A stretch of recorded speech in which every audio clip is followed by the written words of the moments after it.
oui, on n'est pas sur une île déserte, donc on est obligé de faire avec son environnement et puis surtout pour ceux qu'on aime, ceux qui comptent pour nous, on fait avec. Tout ce qu'on fait, tout ce qui nous entoure, tout ce que autrui fait autour de nous nous influence. Pour moi, nous sommes, enfin c'est pas moi qui le dis, c'est la psychologie qui le dit, nous sommes la résultante de notre hérédité, enfin la génétique, et des expériences que nous avons. Je pense qu'inconsciemment, on est tous influencés par les gens qu'on côtoie, donc ça peut être des amis, la famille, par des mouvements ou par des personnalités dans lesquelles on pense avoir des points communs et du coup les écouter ou les suivre sur Instagram, etc. et trouver des choses cool et un peu pas les plagier mais s'en inspirer, alors qu'au final c'est plus parce qu'on voit un potentiel qui a l'air hyper attractif, alors qu'en vrai on va se remettre dans un moule à vouloir suivre la même chose que les gens.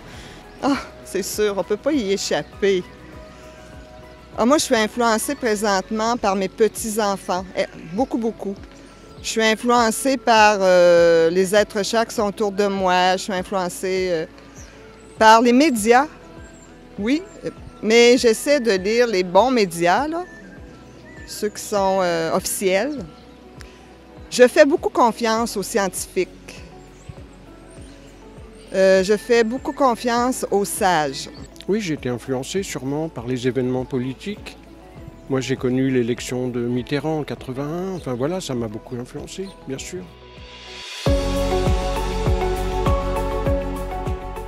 Plus d'opportunités, en fait, plus de choses qui nous sont accessibles, comme des horaires plus longs sur des magasins qui ouvriraient ou le métro qui serait beaucoup plus étendu dans la nuit. Bah, effectivement, on serait plus libre de rentrer à l'heure qu'on veut, de ne pas réfléchir, du coup, à s'organiser.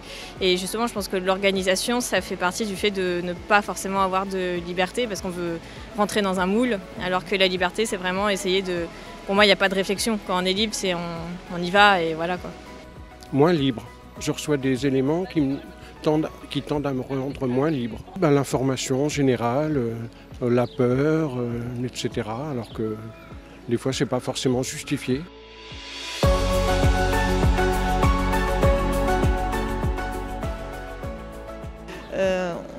On est quand même des esprits libres. On